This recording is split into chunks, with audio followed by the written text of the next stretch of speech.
Now, looking ahead to this year, it's weird saying this year, 2024, but looking Yeah. ahead to 2024, first of all, what races are you really excited about? Where are you looking forward to going? And who do you think we should look out for this year? I mean, we all know that Max is probably going to smash it again, but who do you think is going to be one to look out for? Perhaps a dark horse for 2024?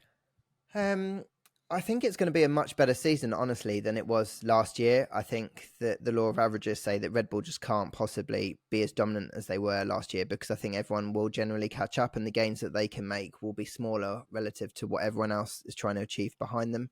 I think that, I think dark horse wise, I think McLaren and the way that Lando Norris and Oscar Piastri interact this year when consistently fighting for the top position is going to be interesting.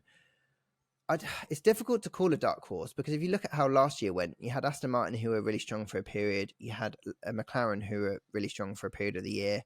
You had obviously Red Bull as a standard at the top, and you kind of had Ferrari there or thereabouts. So I'm not sure.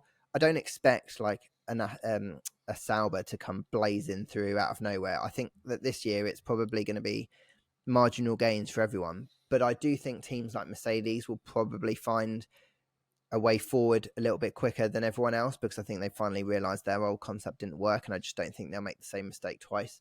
So I expect them to be more for a force. I expect Lewis to win races this year for the first time since 2021.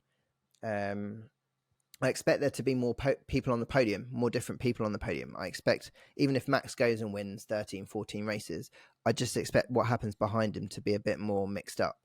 And it's for that reason that I'm looking forward to races like Australia, to go back to Vegas again, because that was the best race of the season, and they'll just do that event so much better now they've had that experience of that first year. I'm looking forward to going to events like Miami because they've got a sprint, so I'm excited to see how that goes. So there's lots of like little stories within stories that I think we'll be talking about this year, and then we'll have the driver market to talk about. Will Checo do enough to save his seat for 25 and beyond? Will Checo be in the car all year? Is Daniel Ricciardo going to be strong enough? I think that AlphaTauri, or whatever that team ends up being called this year, is going to be very, very strong, and that means Daniel Ricciardo could be getting big results. I think he's going to be strong, but I think he could be showing on the classification as doing a good job, and Red Bull will have some decisions to make. So I think there's lots of talking points, and I think I was looking at this earlier. I think it's 14 drivers are out of contract at the end of the year, and that's assuming that Lance Stroll always gets a contract. The other 5 have contracts, so that will be a massive talking point this year, I think. But even with Lance, 2025, Aston Martin going into WEC, so there's arguably an opportunity to, he'll have had 8 full seasons in F1 by the end of 2024 with Lance. So, even then, I think with Aston Martin having that project, that's less of a guarantee than ever, in my opinion, anyway, that Lance will be in that. But there's so many, even technical, you got Rob Marshall and David Sanchez join McLaren, but they won't actually start to, they've just joined because they're gardening leave. So you won't actually start to see their, introduction pay off for a while. You've got Pat Fry at Williams. He's only just joined, so his fingerprint isn't going to be seen until maybe 25, 26. I got a feeling about Ferrari. I'm working on a video, and I'm going through Ferrari, and I'm looking at all their, you've got, is it who's the new strategy guy at Ferrari? Ravin. He started at this, and it feel like last year Ferrari didn't really have much in the way of strategy issues last season, which is something they're historically quite known for. Their pit stops are really good. Their driver partnership's the most balanced partnership in F1, if you ask me, and it's the best partnership to fight for a world title. I don't know. Every year, Lawrence, I'm like Ferrari, and they're like talking about 30 points of downforce. And I'm like, please, just give Charles the car, because surely he can do it. Surely he can do it. I think so. I agree with you that they are probably the best lineup from a perspective that if they had a world championship contending car, I think they would be the strongest constructors proposition for that championship. And I think Carlos would push Charles very close. It would just depend on who had the better worst weekends, and then how that would affect the overall points. But Charles got how many poles last year? 6, 7, 8, I can't remember. But he just clearly has that ultimate pace. I'm encouraged by the fact that Fred was so happy at the end of last year. And what I mean by that is it doesn't look like he's being ground down yet. It doesn't look like the politics that makes managing Ferrari so difficult. seem to be affecting him, and he's exactly the kind of character that should be able to absorb that, because he's just a nice guy who just doesn't care about it. He knows it's important and he'll take it seriously, but he just doesn't care about it. So now he's had 1 year to kind of settle in.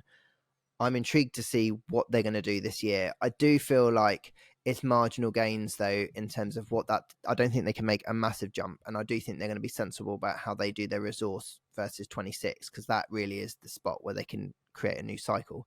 But I do think that they'll be closer. I agree. I do think they'll be closer this year. And with that driver lineup, with Carlos, if you give him a car that is good, he will get the maximum result out of it. And I just don't think there are many drivers on the grid that you can say that for, like consistently will deliver.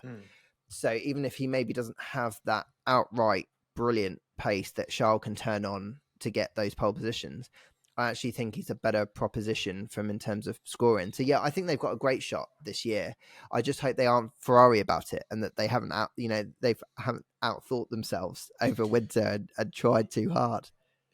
And one more thing about Charles, I think as well, like, there's a lot of people rightfully, and I don't know if I agree, maybe I do agree, that Charles arguably has even better one-lap pace than Max Verstappen, and Max Verstappen has already made himself a candidate for one of the greatest to ever do it. So the standard, and you're looking at how highly, how well Lando's driving.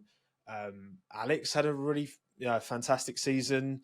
Lewis as well, his consistency was crazy in 2023. So I think we're the drivers are there, no doubt. I mean, Fernando as well. You've got more than I've got fingers on my hand. Drivers who, given the machinery, can definitely fight for a world title, and that's why I agree, Lawrence. I think 24. Maybe that's just cope, but I feel like it's going to be. Sometimes if you don't know what you've got until you've lost it, or whatever the term is, right? So if 2023, you have a little bit of a lull, but then you have a really banging season after that. That's what I think anyway, Tim. I don't know about you. Who's your little dark horse, Tim, for 24? Dark horse. I mean, like you say, it's not going to be. We're not going to see a Sauber or a Stake flying up the grid. I don't know. I mean, I'd like to see. I want to see Piastri have a really strong season. I just think he's such a classy driver. And, calling it between him and Lando is going to be really interesting to see who comes out on top in that relationship. But I've just got, there's something about Oscar that I like. I like his sort of calm, collected demeanor.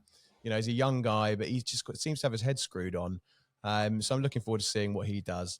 And like you say, people like Danny Rick, he's had such a rough few years. I'd love to see him actually do well. And prove to people that he's still got it, because I think a lot of people think he probably hasn't necessarily got the minerals anymore to have a consistently big season. So we'll see. I don't know. But yeah, I'd love to see McLaren keep their momentum going in every way. I mean, they're smashing it in so many different areas, not just on the track getting better and better, but what Zach's done from, my world, in the sponsorship world, seeing them win brand after brand after brand. It seems like every other day they're announcing a new partnership. I think what they're doing for Formula One is fantastic. So, it's going to be an interesting year for sure.